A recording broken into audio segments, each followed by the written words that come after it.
This hour, we want to tell you about Department of Education employees have been told today to vacate the building for security reasons starting at 6 p.m. this evening.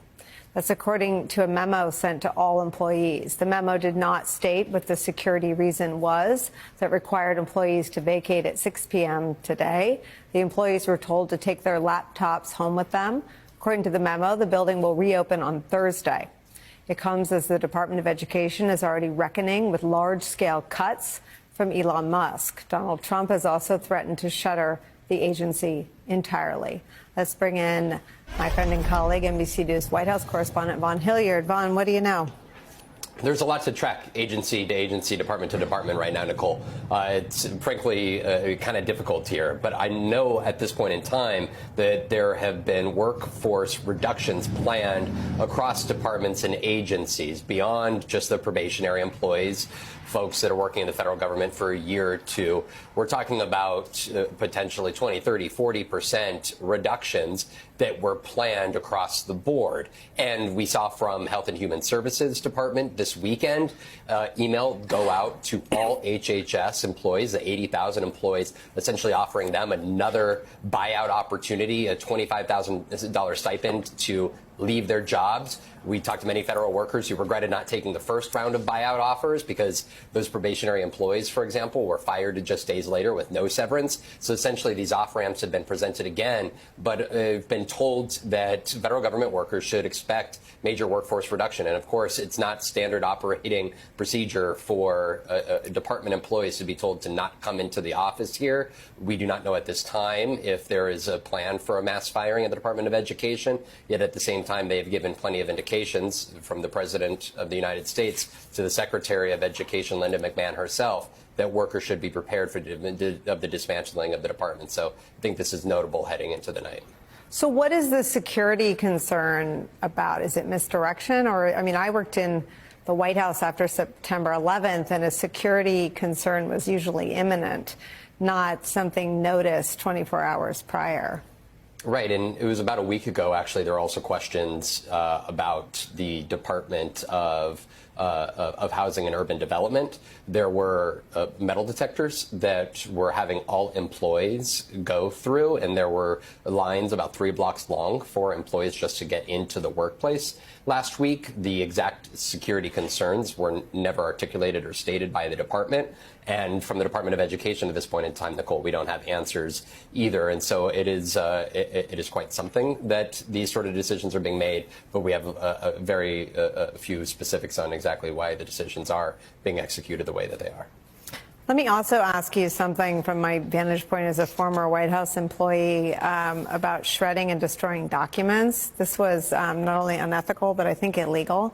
But NBC News is reporting this. USAID staff is being told to shred and burn all their classified documents. Quote, the U.S. Agency for International Development is instructing its staff in Washington to shred and burn documents, according to an email obtained by NBC News. The document destruction was set to take place Tuesday, according to an email from Erica Carr, the agency's acting executive secretary. Quote, shred as many documents first and reserve the burn bags for when the shredder becomes unavailable or needs a break, Carr wrote. I worked in government for almost a decade. I've never heard of so much shredding being required that you would know ahead of time that, quote, the shredder would become unavailable or need a break. What is that about?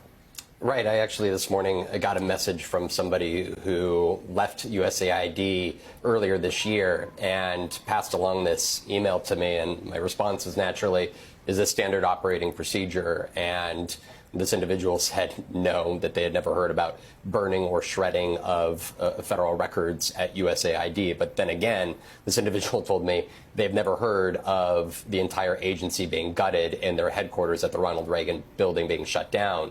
When are documents, burned by the State Department or USAID? Typically at an embassy when it is about to be overtaken, Marines have the authorization as a means of ensuring that classified records and personnel data do not get in the hands of individuals who are seen as threats. They do go and burn documents, but that's not what this situation is here. And I was talking to a national security records lawyer here who has already sent to the National Archives a demand to have the records stop from being destroyed. We should note that this was all taking place today here. In the way that this lawyer put it to me was that this is, number one, a violation of the Federal Records Act, but number two, that there is a standard operating procedure when it comes to processing records. And unless all of these records were digitized or there was a clarity that, for example, records older than 10 years old that have been appropriately deemed by necessary officials as no longer having to be archived, may be terminated, those can then be ultimately destroyed. But this email is very explicit to these individuals who received it. Quote, shred as many documents first and reserve the burn bags for when the shredder becomes unavailable or needs a break.